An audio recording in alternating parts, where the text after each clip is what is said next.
Let's get this show on the road. Everybody can see me okay. Let's turn down the light a little bit.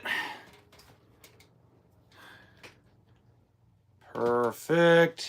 And it goes up. All right. Uh-oh. Come on. Okay, there we go. Give me a second, guys. We're going to get started here. I'm running a little behind. Okay, there we go. Welcome to HBRV Lifestyle. We are live here answering your questions. I also have some breaking news for you guys as well. And very excited for tonight. I got my little adult beverage, which I can't show on camera, but I will be having a sip of it. Perfect. Nice ice cold one. And let's get into it. So, first off, I want to kind of give everybody an idea that, hi Theo, hello Karen. I had over 400 reach outs this week. So I can't get to everybody. But what I did is I kind of categorized it. Hi Larry, welcome. So I kind of categorized all the questions. And I'm just waiting for my email to actually pop up. I was a little busy earlier. Come on. And we're good. Okay. So the first question I got was, we are having our Jayco North Point bought back under lemon law in California. Jayco has already negotiated the buyout. And what we want to do is get your opinion on Rockwood, Flagstaff, Cougar, and Alliance for travel trailers. We're looking actually to go from our fifth wheel down to a travel trailer. It was something we already had planned on doing 2 years ago before we ran into major problems with our slide outs on our North Point. Not to say that Jayco is completely to blame, but at the same time, I feel like their manufacturing is not as good as these other brands. What is your opinion? First off, I don't hear a lot about Jayco being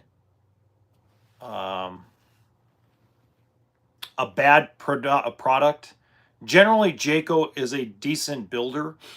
Even though Thor bottom out, you know, I wouldn't skip over the Jayco Eagle. I know you had a bad experience with a Jayco product, but I wouldn't necessarily skip over it. At the same time, to me, Rockwood and Flagstaff are the standard in the travel trailer industry. Cougar is a good product. Alliance's new Paradigm travel trailer seems to be pretty well put together. And even though we've been talking a lot about frame flex and frame failure on Grand Design fifth wheels like Solitude and Momentum, I wouldn't overlook the Transcend or the Imagine either. What I would look for first is, number one, I would go to all those products that you're looking at. And what I would do is kind of bang on the walls a little bit, push on the ceiling, stand and move around in the shower, lay on the bed. These things are going to give you a better idea of the comfortability of the build compared to just walking in saying, oh yeah, that bathroom's cool. Oh yeah, that cabinet's good. Yeah, that probably would work. Sit on the toilet. Get in the shower. Stuff that's not done anymore. When I was a regular salesperson at Giant RV in California, the first thing, even if people loved the layout and it was perfect layout, I still made them lay in the bed. I still made them get in the shower. I still made them move around the coach, because that's the right way to kind of get a feel. Because otherwise you might as well just do your shopping on the internet, right? So that would be my suggestion. And I wouldn't discount Jayco Eagle, okay? Even though you've had a bad experience with one of their fifth wheels, I wouldn't just throw them out. I would still kind of look at that product and just kind of give it a comparison look. It'll help you narrow it down. If it were me, I would be in the Rockwood Flagstaff category, or maybe a Keystone Cougar or Paradigm. I don't think you'd go wrong with any of those three products, especially in a travel trailer. So hopefully that helped you out. Okay. All right. Okay, I also got 115 emails asking me to share the data I've been collecting on Grand Design fifth wheels and fifth wheels in general when it comes to frame flex or frame failure or construction problems, okay? First off, I want to make something a little clear. The data is very incomplete still. I'm still gathering a lot of information, and it's going to take a while. This isn't going to be something that's going to happen in a week. The more people send me data, for example, today I got my first person that reached out to me with a Keystone, Montana high country that they had frame failure on. Okay. So I don't have all the data compiled yet. When I have the data, I will release it. I'm going to first go to the manufacturers before I release the information, okay? Because I think it's only fair to give them the opportunity to address the problem once they have the completed data before I release it publicly, okay? And all I'm going to release data-wise is year, make, model, and model number of the actual fifth wheels that I've compiled the information on. Okay, so it's hard to share with you incomplete data. If you guys have questions about what I've gathered so far, the super majority of people that have reached out to me and said they're having frame problems, construction issues, quality issues, or frame failure, frame flex is Grand Design Solitude and Grand Design Momentum. What is still shocking is even 4 days later after I released that video on this main channel, I still am yet to get anybody to tell me they're having that kind of problem with a Grand Design Reflection. So I don't know. I haven't gotten all the data together. It's going to take me months. And what I really want to see happen is I want to see more people reach out to me. You know, I saw somebody told me Josh the RV nerd has finally hopped on the bandwagon and decided he wants data as well. You know, if you don't feel comfortable sending me the data, send it to him. Okay? But either way, this is going to get done, right? So you just got to give me time. I've only been really gathering data for about 3 weeks now. So it's going to take more time because I don't have the resources. All right? Pardon me, my nose is all stuffily today. More than normal. Okay.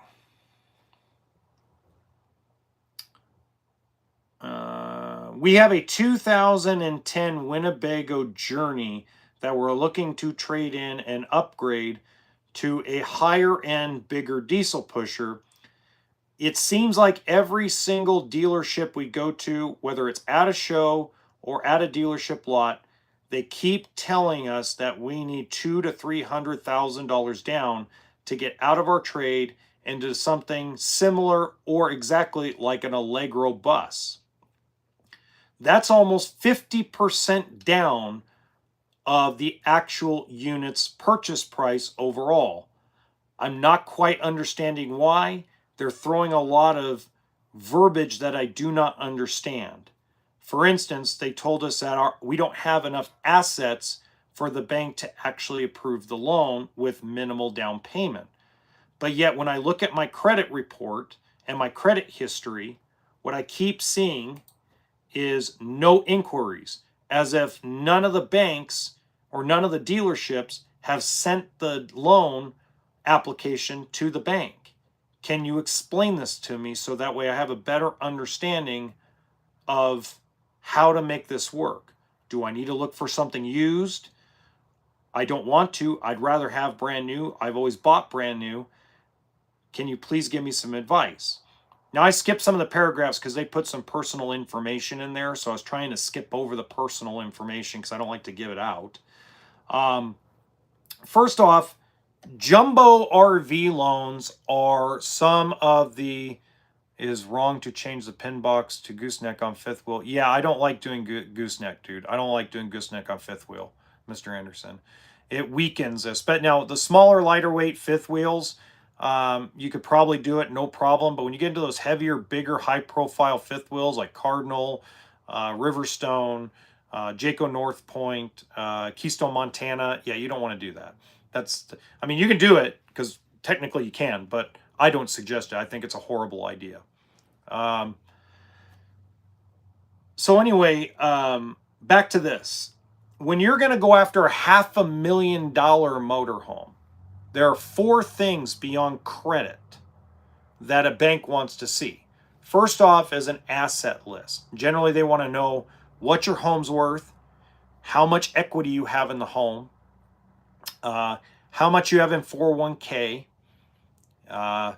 how much you have cash in the bank. I mean, they pretty much want you to have the ability to pay cash through assets, stocks, bonds, etc.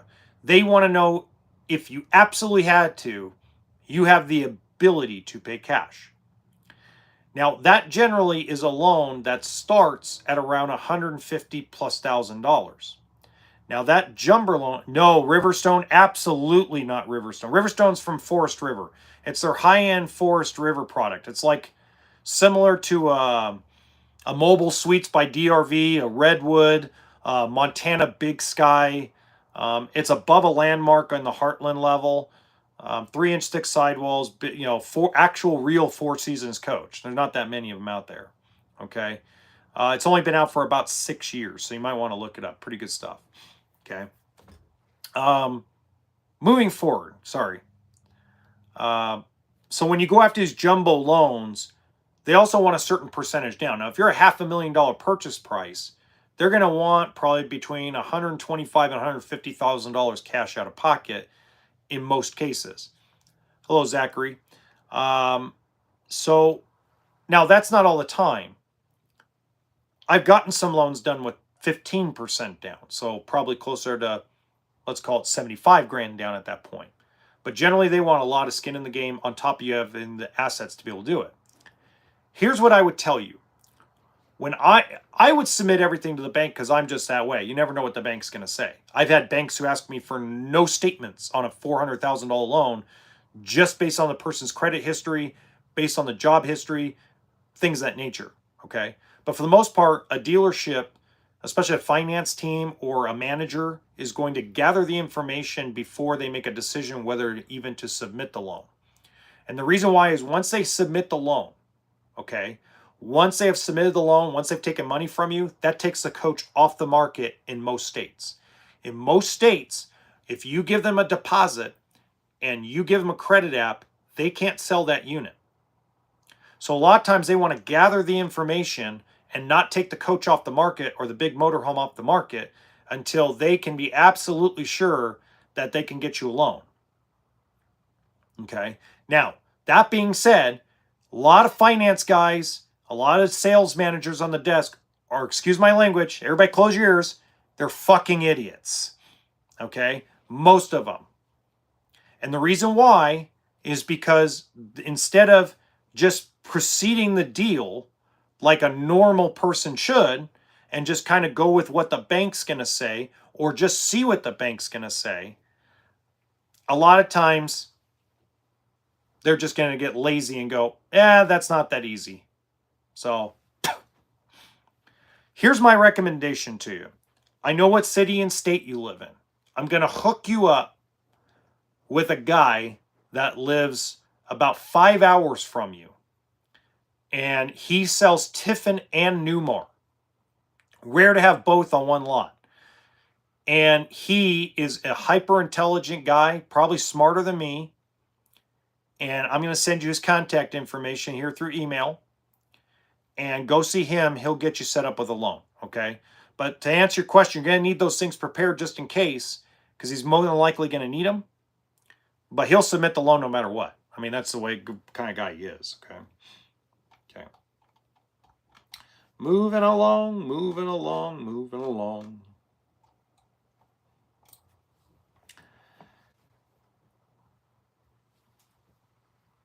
Okay. I got 5 emails like this. How did you get the nickname the Honey Badger? And why do you use it on YouTube? That's an interesting story. I wasn't sure if I wanted to answer this, but I'm going to answer it anyway, okay? So one day, I was at Giant RV, a guy named Lonnie Nicholson. He was the general sales manager. It was pouring down rain like 5 days straight in Colton, California, and we were all standing around.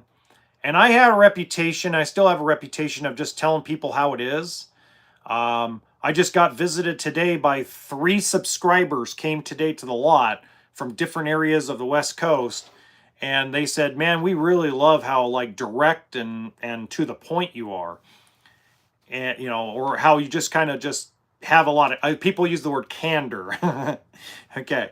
So I was the #1 sales guy at Giant RV in the towable department for like 4 years straight. And one day, here we are sitting in front of a desk. It's raining. Everybody's doing training. All the sales guys are around. And Lonnie plays these old Badger car commercials from Johnson Cars and Auto out in the East Coast. If anybody knows who they are, is from the East Coast, give a shout out to Johnson because they did great car commercials back then, if they're still around. And it was a little Badger.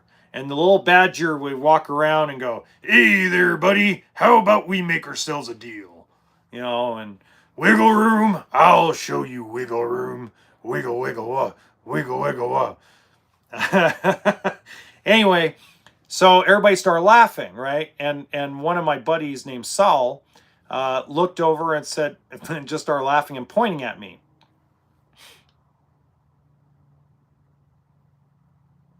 He didn't go into any details in his video. I know you mentioned this a couple weeks ago. Did they drop again? No, they didn't drop again. I'll go into that in a minute, Mr. Fowler, H2O Fowler. I'll explain that in a minute. He's way behind, and I'll tell you why later. Okay, he basically took it off my video, which is fine. I feel flattered that I was even on his video. Okay. Anyway, so here we go. He then plays. Everybody plays the Honey Badger guy. The one goes, Honey Badger don't care. Honey Badger don't give a bleh. You know, and all of a sudden everybody goes, that's John. And so everybody started calling me the Badger, and then everybody started calling me the Honey Badger. And I hated that name for a long time. And then my wife came out of nowhere and said, hey, you know what? You should use that on your YouTube channel. So I decided to use it. Okay, so the RV channel, RV Miles. So RV Miles actually, I got told by a bunch of people that he like mentioned me in a video, which I was like, what? I didn't believe it at first, and then he said it. So basically, he took information from 2 videos I did and just put them into his video as an update. It wasn't to bite off me or call me, you know, do anything nefarious. I think what happened is he, like, nobody was saying anything, and then all of a sudden, like, I'm the one that mentioned it a few weeks ago, and he just decided, oh, shoot, since interest rates are dropped, I might as well get that in front of my subscribers, because he has 100,000 something subscribers, so he's basically reintroducing the information back to the folks through his channel that I already said. So it's just kind of you know, hey, he shared information, I'm going to share it with the world. I was called Wormy for years because my bait and tackle shop. There you go, Theo. There you go, Wormy. I love it. Sip of adult beverage. Off camera. 1, 2, and... God, I love a good Modelo. Oh, tall can. Okay. You know what? Let's talk about that for a second, because somebody emailed me and asked me the same question. They did not drop again. They already dropped, and they dropped to the bottom of where they're going to be. If banks drop their interest rates any more than what they already have, then they're going to start losing money. So they're at that very bridge where they have to do a lot of loans to make profit. So they're not going to be able to drop the interest rates any more than they already have until the Fed drops their rate. So just so you understand. So it's going to be a few months. Like I said, them lowering the interest rate was something that the banks decided to do on their own. So they went and lowered the rates. Like today, we had a 750 score qualify for 799, which if you go back 3 months ago, that rate was in the nines. We had a guy today that was a 720 score qualify for 9.5. That was 11.99, 12.5, 3-4 months ago. So they've changed the way they're structuring the rate loans for RVs, but there's only a certain point where they can't lower the rate anymore. So it wasn't RV Miles saying they're dropping it again. It was RV Miles basically just saying, because I found out RV Miles watches my videos. Kind of feel flattered about that. And he sees I only have 10,000 subscribers. There's 100,000. He goes and gives me credit on the video, but yet he reshares the information. I thought that was bitchin' and amazing. I really appreciated that. And I also appreciate some of these corporate YouTubers sticking their neck out now. I mean, you got to understand something. From my perspective, I was angry. I have been very angry with some of these corporate YouTubers, and I'm talking about corporate YouTubers that work for a large corporation, and there's a lot of them. There's not just one guy, guys. There's multiple out there. And there's another one in particular, and I'm not going to call him out, but he always has a stinking smile on his face and tells everybody that every coach is the most amazing thing he's ever seen. And he's a Grand Design dealer in most of in his space, and I won't tell you where. And just to let you know, I'm not talking about Josh the RV nerd, okay? But this particular guy has comments on his YouTube channel about frame flex, about frame failure, and yet he ignores it. And that pisses me off. But at the same time, I kind of understand, because when you work for a corporation, whether you're being contracted by them or whether you're a direct employee of them, you have to follow along with their legal team and their stuff. And there's an old saying, don't step on your toes to spite your face, I think is what it is. Thank you, Skylar. Real appreciate you, bud. Thank you very much. But like, I'm lucky. My guy, I bet you he gets phone calls. I bet you the guy that I work for gets phone calls from factories going, do you know what the hell that kid's saying now? And he probably goes, yeah, I'll talk to him. But I never hear about it because it's like, you do your thing. You do your thing. I mean, that's how it kind of feels sometimes. So I'm very excited that I have such a great owner. I have such a great guy in the ownership team that I'm a part of. And my GM is very, very astute to what's going on and things of that nature. So very appreciative. Also, I need someone, if it's later on or whatever. Look, I love the super chats and the super thanks. I love those things. I really appreciate it. I even appreciate more, and I want to reach out and thank, I don't know who these folks are, but I got 10 people that deposited money into my Venmo account. Thank you. I woke up one morning and one Venmo, then another in an hour, then another 2 days later. And I'm sitting there scratching my head like, is this a mistake? Did someone accidentally send me money? And then there's more and more and more. And I want to thank you guys, because I know what I'm going to do with that money. Any money you guys send me through super thanks, super chats, and stuff like that, I've already decided what I'm going to do with it. I'm going to start a program where I'm going to take that money and I'm going to go to RV parks where people full-time in, and I'm going to give them gift cards for things that they may need in their coach so they can buy parts for their unit, especially if it's older, and especially if they're on a fixed income and they're full-timing in their 1988 fifth wheel or whatever, or maybe something like that. So that's what I'm planning on doing with that money. So for those of you that sent me money through Venmo, I'm going to put that to good use. It totaled like almost $700, and I really I appreciate it, and I'm going to put it to work because I don't believe that I should just keep that money. I think I should put that to some kind of use, not only for the channel but also for the RV community. So I really appreciate that a lot, guys. And I'm going to keep it private. Anybody who sent me money, I'm really going to keep that private. Okay. What should you ask and check for during a walkthrough? Ooh, great question. Lillian Hernandez. That is a great question. Okay. Lillian, first, Lillian, I gotta ask you a couple questions. Number one, did you already put a deposit down on a coach, and what did you buy? Or what are you looking forward to buying? Let me know that. That'll help me actually answer that question a little more detailed. And while you're answering that question in the comment section, I'll take another swig of my adult beverage. Oh, yeah. Nothing like a cold Modelo.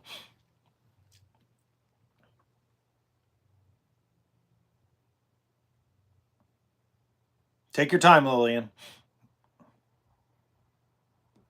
There we go. 2023 Forest River Sunseeker 3. Ooh, Class C motorhome.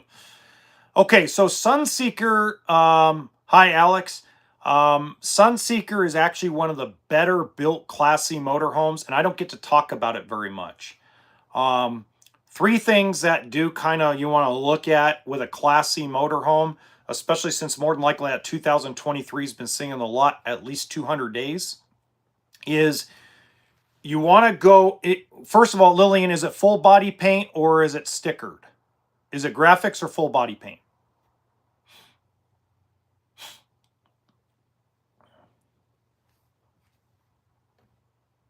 Hi, Sierra.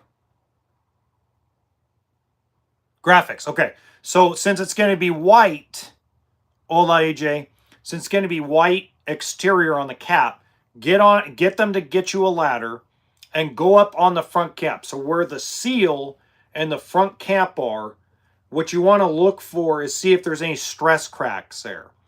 I ran into that not a lot, but let's say a dozen times since I sold them from 2012 to 2019. So I ran into that about a dozen times. It wasn't very much, but just enough. So you want to look for stress cracks on both sides of the cap, and it's where it seals from the RV body to where the bed starts. Okay. The next thing you want to do is you want to make sure that you unplug the Class C motorhome from generator power or shore power. So are you buying this? You're obviously buying this at a dealership. So let them do their regular walkthrough with it plugged in, and then make them do it again with everything unplugged. And the reason why I say that is because a lot of times when they put a motorhome into service, they generally plug it in, and a lot of techs, especially if they're super busy, they forget to actually just test everything on 12 volt power. Okay, so make sure like you run the water pump, the furnace, lights, your radio.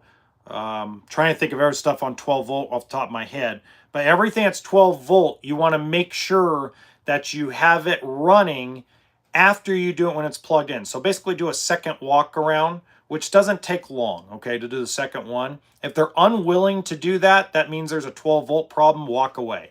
Most of the time, they're going to look at you strange, and it's because they don't get asked that very much. So like a lot of times what we do on the walkthroughs here in Pahrump, Nevada, is we do it on the generator first, and then after we do the generator, my guys unplug it and just do a secondary walk around with the customer just to show them how 12 volt might work, you know, blown fuses, stuff like that. So that's the second thing I'd look at. The third thing you really want to pay attention to is you want to actually run the water on each faucet in the shower, and you'd want to do it with you standing in the shower. So what you want to do, I know I'm like telling you, go take a shower. No, take the head off the shower, run the water. Okay. Thank you, Game Time Brian. Really appreciate the thanks, dude. Really appreciate it. So take the thing off the water. Was my favorite movie. I'll go over that in a minute, Candace. Take the shower head off, put it down towards the drain, and stand in the shower. Whoever the heaviest person or biggest person in your group, stand on the shower. So those are the three things I would do, because those are the three things that will be more visible during your walkthrough, that can be fixed or repaired pretty quickly while you're there. Outside of that, you really don't have much else to do. Okay, just a normal walkthrough. So hopefully that helped you out. That's a great question, Lillian. Great question. I am a service tech on campers. You could never pay me to own one. Fabio, I don't blame you. I used to work on them. I still own them. It's just, to each their own. What's my favorite movie? I have several favorite movies, but if it was a favorite action or sci-fi movie, Predator. We have a travel trailer that was got front end damage in a storage lot. It's currently being repaired. Like autos are devalued after an accident, should we expect our camper to be devalued now? Depends how much damage, Tenter. There's no Carfax with travel trailers. I would disclose it to them, but it depends on the repair. Like, I've had stuff that's come in that's got crunched fiberglass in, and it depends on how much damage was there is how I'll take a trade-in value on it. I took in a Montana that had the entire one side crunched like it hit a tree branch. But when we looked at the structural integrity of the aluminum and the bonded wall, it didn't structurally damage it. It was just the fiberglass needed to be replaced and repaired. So I didn't devalue it, just the cost of the fiberglass and the labor. So not really. You're welcome, Lillian. Please say my name. It's Mason. Hi, Mason. Which would you go with to a Riverstone 45 bath? I'm a Ford guy, so F450 or F350. It depends how much you want to spend. If you go to the F350 Platinum with the Max Trailer package, you should be fine. The 45 bath is 24,000 pounds GVWR. And if they put the bigger suspension and axles on, it's 25,000 or 26,000 pounds GVWR. So 350 is just fine as long as you get the Platinum package. And you got to have the the bigger, you got to get the bigger cooling system and the bigger braking system, and you still want to do airbags. Have you gone to Adirondack? No. Say UW. Okay. Okay, let's get to the next question.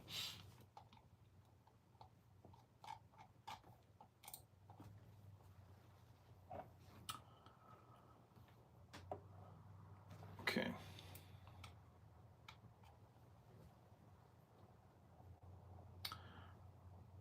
Why is there not a rebate program with new RVs for the customer? Why do I hear from guys like Josh the RV Nerd and Matt's RV and Towable Reviews that there are rebates on motorhomes right now and travel trailers and fifth wheels, yet nobody at the dealership seems to know what they're talking about and say there's no customer rebates?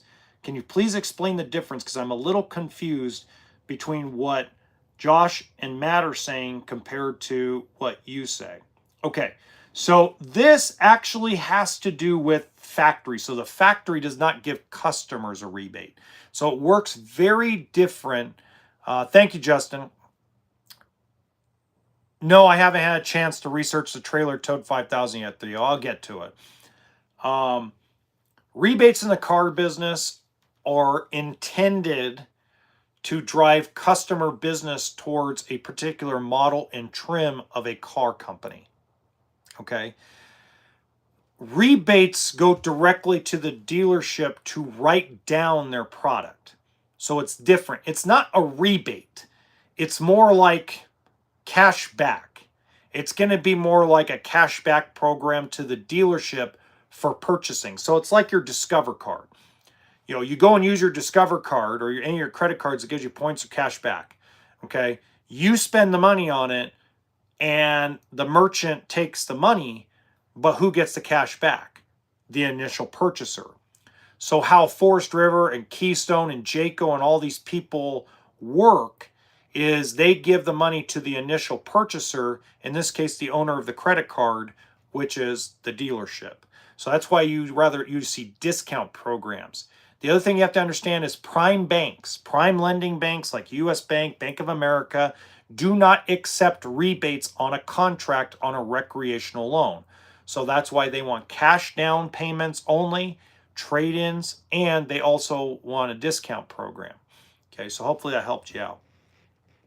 Hit that like button and show some love. Thank you, JR Star. Appreciate you, brother. Appreciate you. Appreciate you. Okay, here we go.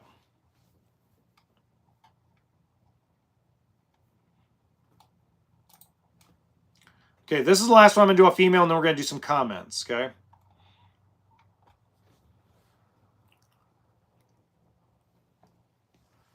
You say in a video that a Ram 1500 cannot tow a fifth wheel. You say that there is no such thing as a half-ton towable fifth wheel. If you call the manufacturer of the fifth wheel and you call the truck company, every one of them say that they are built sturdy enough to be able to tow a fifth wheel. So explain your logic, because according to my research, you're full of absolute, well, he uses the S word, but we'll say crap. Okay, so my research is experience. Okay, when it comes to a half-ton, you look like my friend Blank. Thank you so much. Are you a Riverstone dealer? Yeah, I'm a Riverstone dealer. I'm not a Mobile Suites dealer, unfortunately, but I am a Riverstone dealer. I wish I had Mobile Suites in Redwood. Great products. Alliance Paradigm's a good product, even though it's a step below. But, you know, I wish I had those too. My God. Anyway, getting back to this. So half-ton trucks, Ram 1500, Ford F-150, Chevy GMC 1500, Toyota Tundra, Nissan Titan. All half-ton towable vehicles. Some have diesels. Some have gas engines, etc. Okay. My experience tells me that you can tow, let's say, probably 20,000 pounds with a half-ton truck. I've seen commercials with a Ram 1500 with the 5.7 liter Hemi and the big towing package tow a semi-truck hooked up with, 10,000, 12,000 pounds worth of cargo inside the thing. Okay? So, wow,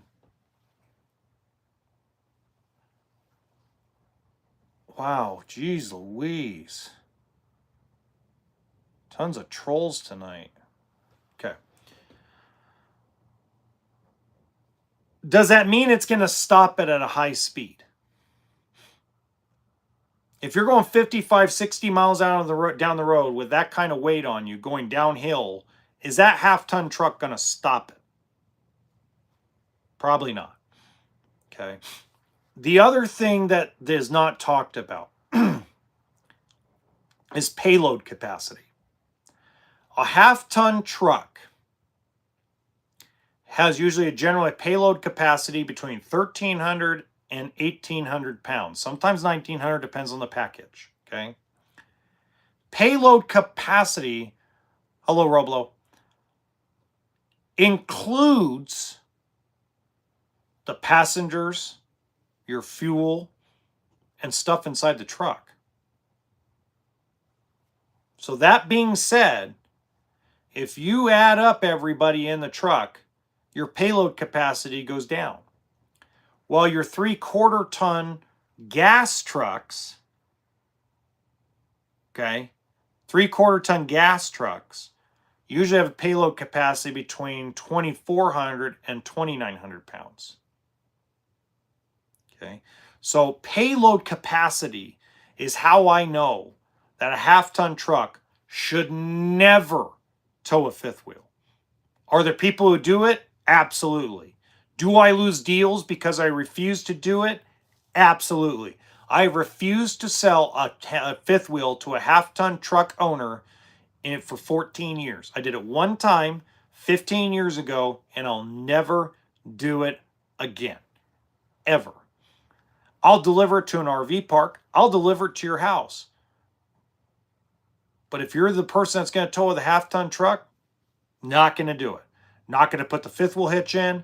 Not going to set up the brake control. I'm going to do nothing for that truck because I know it can't tow it. I know it can't stop it. Okay. So I may be an idiot, but I'd rather be safe. I'd rather the safe idiot than the dumb smart person. Yo, Big Head, how's it going? Hey, Artog. Epoxy Garage Doors, Montgomery, Texas. Cool. Are you having a good day? Great day, Mark Copeland. How you doing, boss? Haven't seen you in a while. I need F450, so my wife is listing. So tell F450 is the way to go.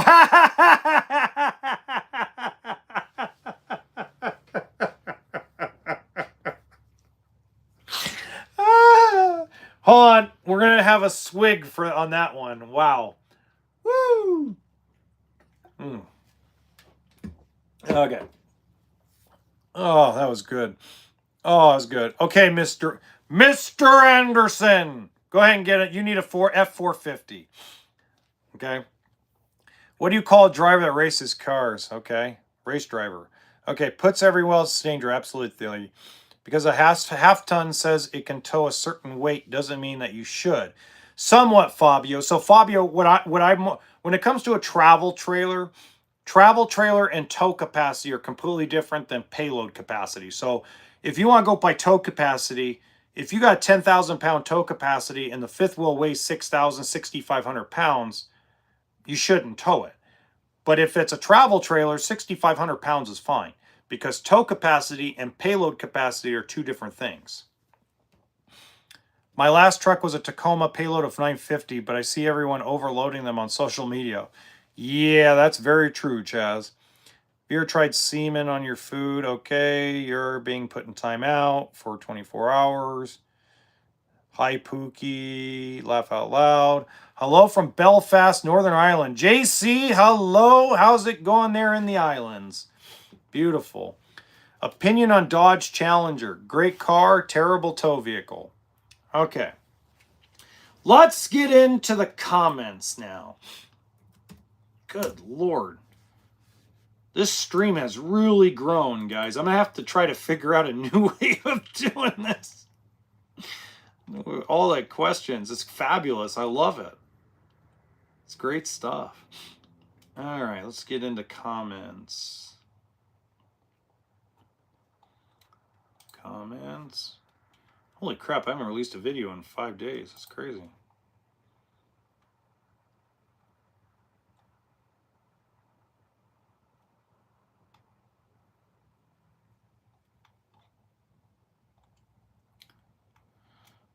Okay,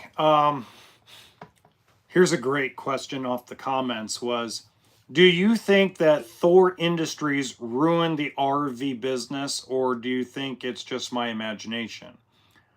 I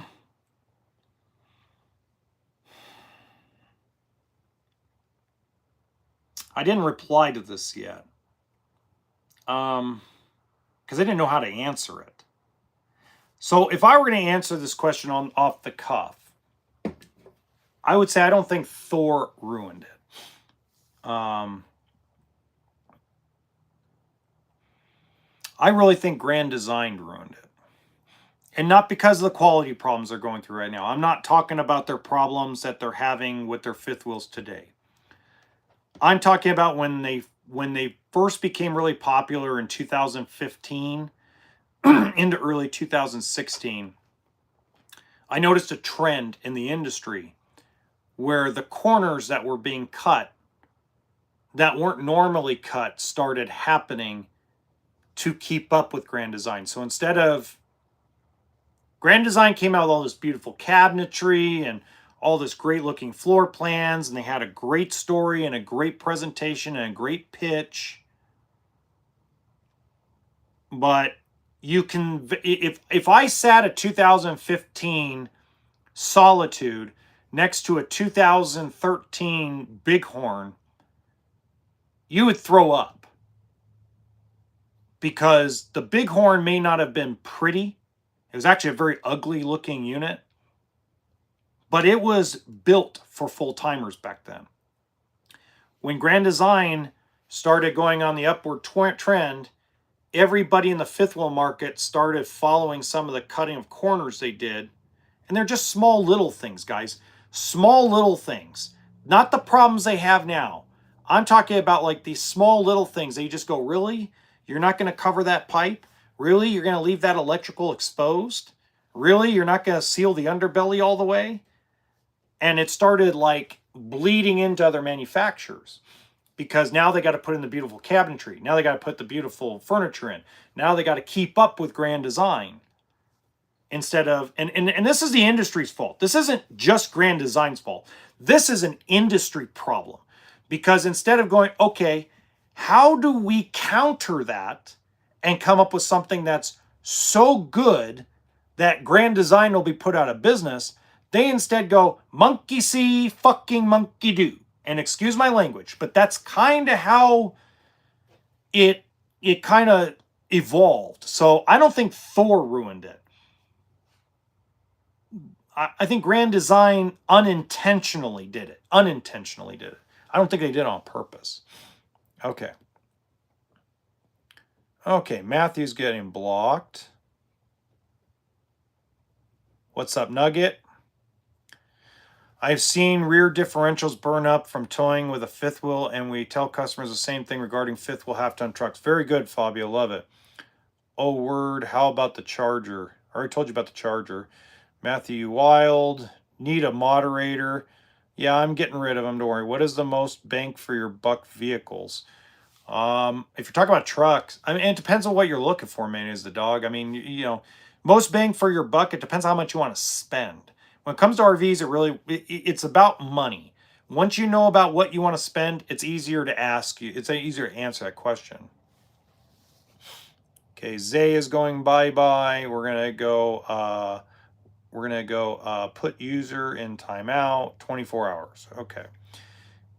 Hello, what are you talking about? Talk about RVs. I like grilled cheese. Good for you, Agent 47. Bro, you need a moderator. You have to. So many trolls and inappropriate questions popping up and they are ruining the stream. Yeah, Jay, I know it happens all the time. I have to slowly block them. I don't have anybody really that can moderate for me. I'll eventually find somebody. And Jesse Provost is getting removed. And goodbye. And goodbye. And removed. There we go. What is the best rock flap to protect the RV? Diamond shielding is. Biolding. Diamond shielding was. Where are you from? I'm out in Nevada. Oh, sorry about that, guys. Oh, they're all ridiculous, Blur. Don't worry about it. I get trolls a lot. In the troll, it's hard to moderate. I try to set the settings properly where it blocks stuff like that, and it occasionally gets through. I mean, see, now I'm getting a bunch of messages that are held for review. So that means that it's finally like catching up to what I'm trying to do. Okay. Do you think that anything built after 2015 is absolute junk? Everybody on Facebook complains about units between 2015 and 2024 that everyone more junk. What is your opinion? First of all, they really haven't changed a lot in travel trailers and motorhomes in the last, 15 years. So I've been in it 15 years. I've sold 1970s units that were used. I've sold new 2024s and everything in between. And I could say this, quality control has been about the same for decades. So, you know, it's like the old saying that old cars run better than new cars. I've owned old cars. Old cars run about the same as new cars, just more technology. Eddie Stuff is hide user on this channel. Eddie Stuff, remove. There we go. Okay, and remove. And remove. And goodbye and goodbye. Okay, do you want me to be mod? I promise I won't troll. You know what? Next time I actually, to be fair, I'm probably gonna pick a moderator later because I mean we're almost to the end anyway. We got only 10 minutes left. So, hi Deck 2244.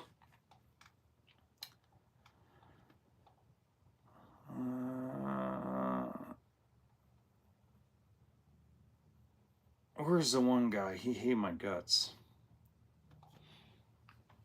I won't. So just to let you know, I will not be feeling bad for any of the dealers because they have close to $50,000 markups on everything.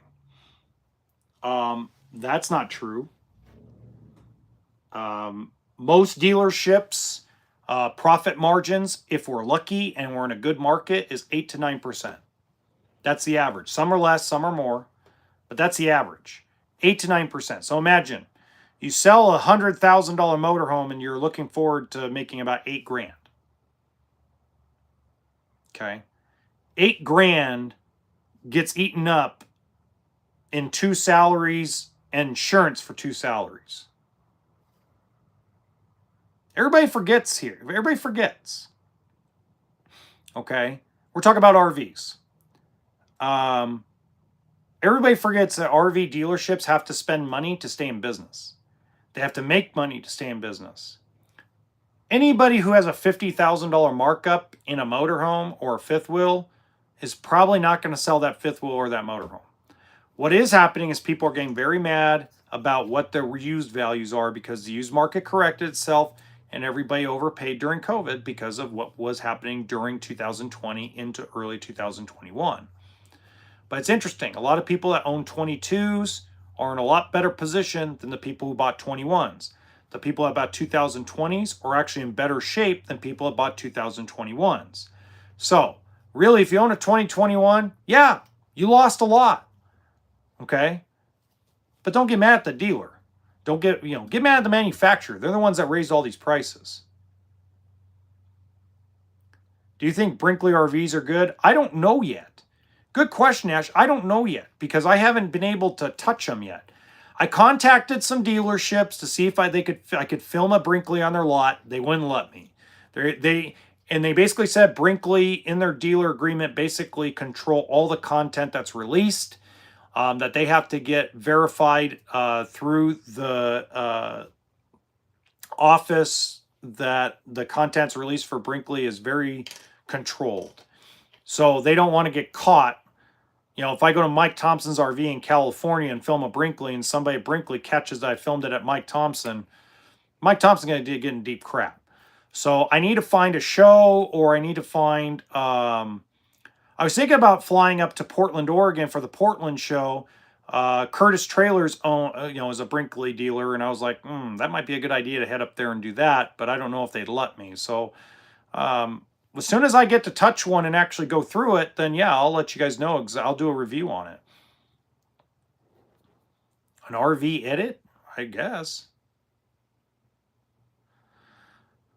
I mean, I could say they got a good reputation, but I don't know. I don't know yet. I haven't picked it apart yet. I haven't gone through and actually seen the unit and seen what they actually did. Why do some people tell me RVs are a money pit? Because they are, Blur. But they're not a money pit like a boat. But, you need a toolkit and a sense of humor.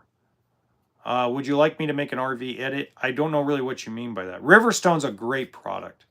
Riverstone is up there with Mobile Suites and Redwood.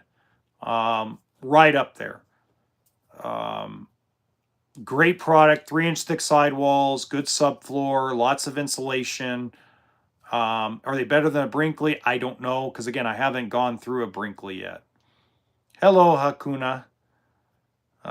Is a Brinkley owner allowed to let you film theirs? Maybe someone on your channel will offer. I've had 3 people offer. One person lives on the West Coast, but when I reached out to them, they were a little worried that, not about Brinkley, but worried that if I filmed it in the wrong place at the wrong time, they might get exposed and they don't want their personal information out there. Perfect, Ashley. He'll know. Those the Riverstone's really a bitchin' fifth wheel. It's really well made. It depends, animation. RVs can be expensive. It depends. There's a budget for everything. There's RVs at all kinds of budgets. There's used, there's new, and there's all kinds of budgets. So don't think they're too expensive. My opinion on the remaining 2024 RV market. Well, I could tell you I think it's going to be extremely busy. I think starting in 2 weeks, dealerships are going to raise their prices because now we're at the point of no return where, since the manufacturers don't want to participate, and I'm talking about real participation, not $250, not $750, but half of the loss. Because they're not participating, dealerships have already had to start raising their prices back to profitability, even on 2023s. So we're at the boiling point where if you haven't made a decision, they're already going to raise their prices. Again, if you're not ready, I've always said this, if you're not ready, spend the more money when you're ready. But those deals are going to go away, and they're going to go away quickly. I think it's going to be very busy until probably July, and I think once it reaches past July 4th, it's going to freaking be a ghost town, because I think that everybody's going to be focused in on the elections at that point. That's what I think. I just mean like a bunch of clips of one like with cool transitions. Cool. Yeah, Tracker, you can send me that stuff for free if you want. I'll give you credit on it. Can you do ASMR for me? Okay. And put user on timeout, 24 hours. I wish I had the payload for rivers I love them. Yeah, they're great. Forest River, Cedar Creek. I love Forest River, Cedar Creek too. Cedar Creek's a good coach. It would be beneficial to insulate in back of cabinets, storage areas, anywhere possible. Best kind of use. It depends on where you're at, Theo. I didn't insulate my underbelly on my Cougar, or my pass-through storage on my Cougar, and nothing froze, nothing broke. We didn't have a problem. In Klamath Falls, Oregon, Chilliwack, Oregon area gets below 0, so we didn't have that problem. We don't have that problem with cabinets either. I would say I insulate the windows though. Insulating the windows is really important, especially if you're going to be stationary. I looked at a few Brinkley's in the Maryland RV show. Seems like a decent product, but I question the quality in the future because of the many floor plans and if they can keep up with the demand. Game time, Brian. I mean, only time will tell. That's why I said I gotta go look at it. I haven't gotten to look at it yet. Was there any COVID deals? Yeah, there was. They're starting to go away. What am I in? I'm in a used Sundance travel trailer. That's why I stay in on the lot. I've been wanting to get your opinion on toy haulers since Heartland Cruiser RV and Forest River. I'm looking at the Stealth 3016G. But FR makes that model under Shockwave and Sandstorm, etc. Yeah. I mean, you can't go wrong. I would stay away from Heartland right now. I'd stay away from the Torque and the Cyclone and the Road Warrior for right now. Cruiser RV does the Striker. The only thing I don't like about the Striker is they're heavy as hell, but they're a good product. My buddy Ryan Scott sold them to dealers for a lot of years, so they're a good product. If you live on the West Coast, you know, it's better and easier to buy either a Stealth, Shockwave, or Sandstorm. They're all three the same product, just with different stickers and different colors inside, but they're same identical product. The other thing I would really want to reach out to you and say is don't skip out on Genesis Supreme RV either. Genesis Supreme to me is the absolute best coach on the market. Jesse Harrington, goodbye. Adios. Red Hacker, hi. He doesn't really seem like a liberal, Jesse. I blocked him. And put user in timeout. Yeah, so I check out Genesis Supreme RV. I carry the Ragin version, but there's Genesis Supreme. There's Powerlight. There's a bunch of them out there. They're great. Great. And goodbye. Hi, CJ Don. Been a while. Haven't seen you in a while. We're getting quicker on timing everybody out. That's good. Okay. Next up.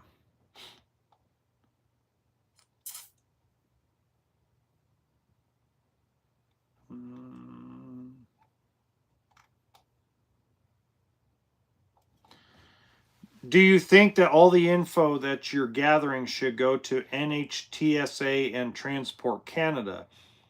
I think that the RV business needs to be put under government supervision since the quality is so bad.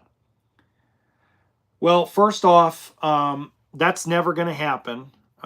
There isn't enough RVs built in a year to justify the government getting involved, number one. Number two, the state of Indiana, there's a reason why the majority of them are built there. They feel like it's the confines and protected. legally. And in a lot of cases, they're right. In a lot of cases, they're wrong.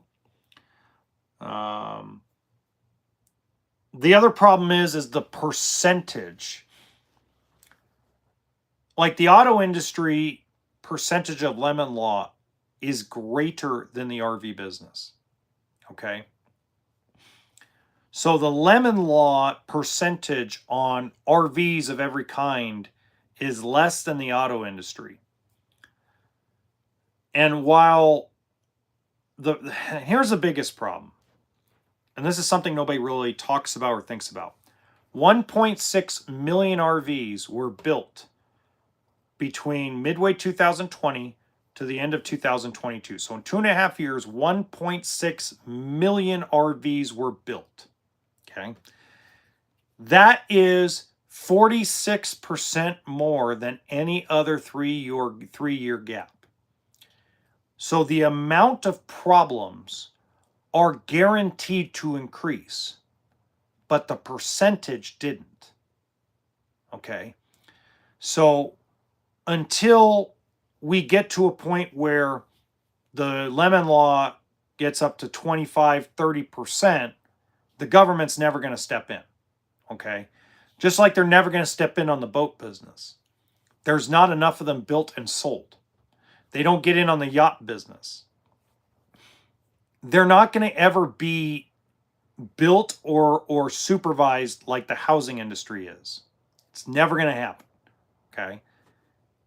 I know a lot of you want that to happen. I know a lot of you guys are going to tell me I'm full of crap and that I'm full of shit and everything else.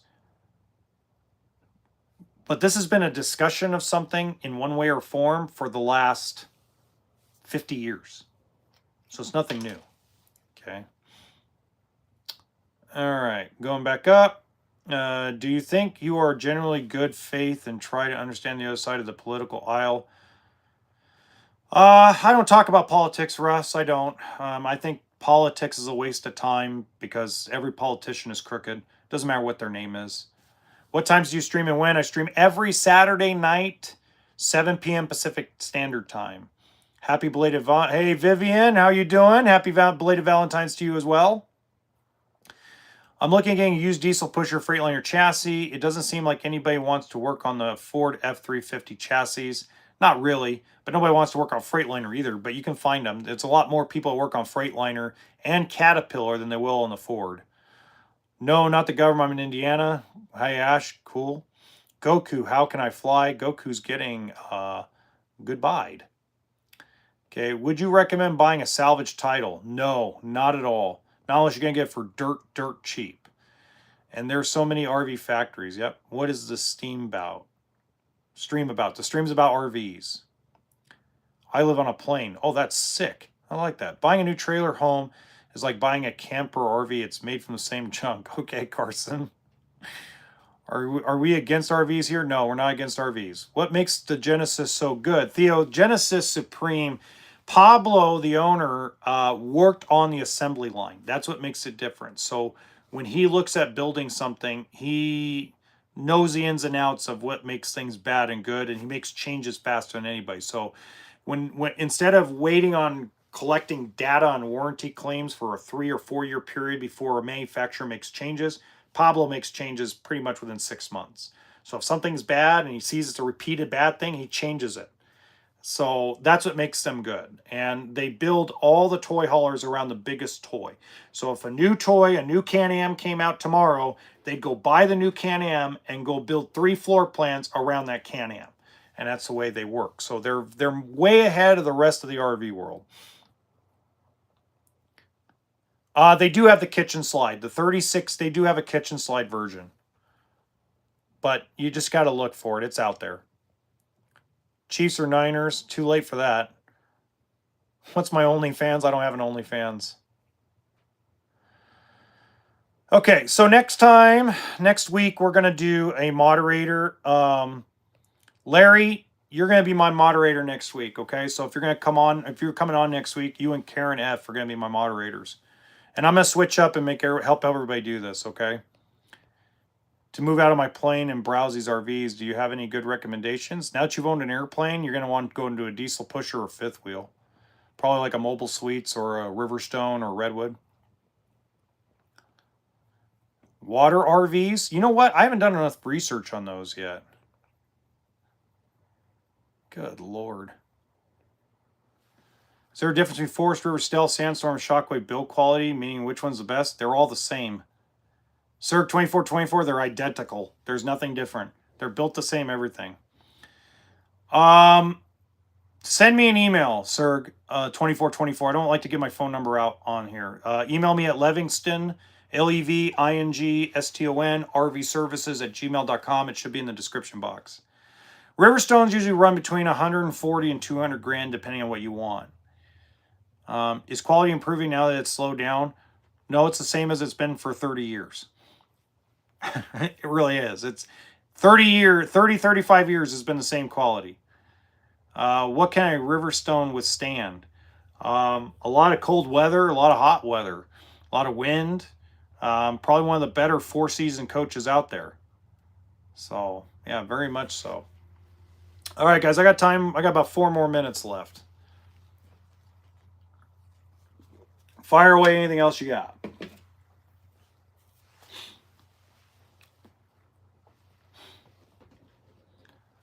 Hey, Larry, you going to be here next week?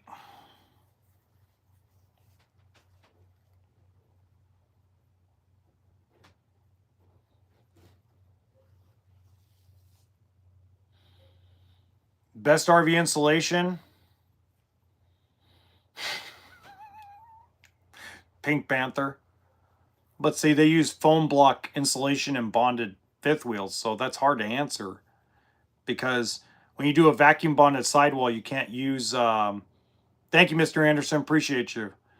They use styrofoam. They use block foam insulation when they do bonded walls. So technically, neither one of them are better. They're both identical. I mean, you got to think that you got a 2-inch thick sidewall, okay? And how much insulation can you really get in there? No, I know you own a 2022, Larry. But Larry, are you going to be here? Are you going to be on the stream next week? Mr. Larry Couch?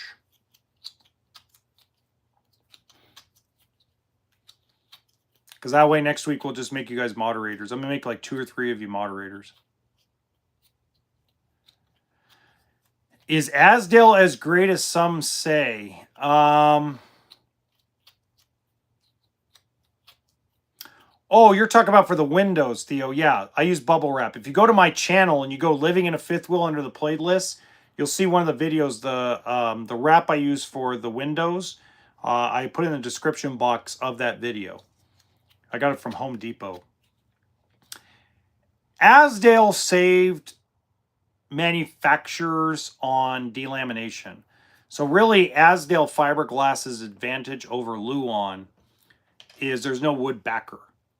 So like with Luan, when they were putting Luan on a bonded wall in, let's say, a Cougar or Montana back in the day, there was a wood backer. And that wood would absorb... okay, sir, I got you. They would absorb... How do I put it? The water would get absorbed in the wood backer. And it would cause that bubbling sensation in the fiberglass. Asdale really saved on that. So is it the best fiberglass? It's the best fiberglass to prevent delamination. So your coach will actually look better over time. Go to Camping World. Okay. All right, Karen. So next week I'll have you mod, okay? If you don't mind. I appreciate it. Anybody else that wants to volunteer to be a moderator next week, just let me know. Because when I get on the stream next week at 7, I'm going to instantly make you guys moderators, okay? If you guys are okay with that.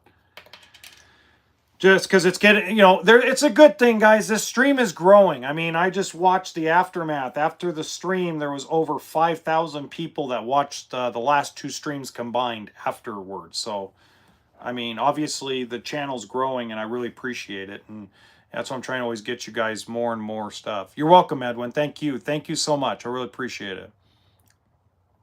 Oh, don't be sorry. It's all good. Hi. Okay, I got time for 2 more questions, guys. Do we have any more questions, or are we going to wrap it up to next week. Adult beverage drink.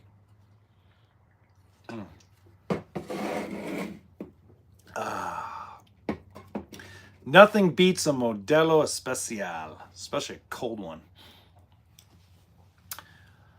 I will be 40 this year. Okay, shout out to Aubrey. Don't like drum brakes? Okay, El Chino. You can always do whatever you want on the brake system as long as it's electric. Have a good week, Theo. We're going to get out of here, Evan. Yeah, Modelo. Yeah, that's true. That's true, Diane. Very, very true. Okay, guys. So, next week, Saturday, 7 p.m. Pacific time, we'll be back on here. Just to let everybody know, I've got 3 videos coming out next week. Good for you, Mr. Lonely. Congratulations. 3 videos next week, and it's going to be fun. So, until next time, guys, have a good week. Be safe and enjoy.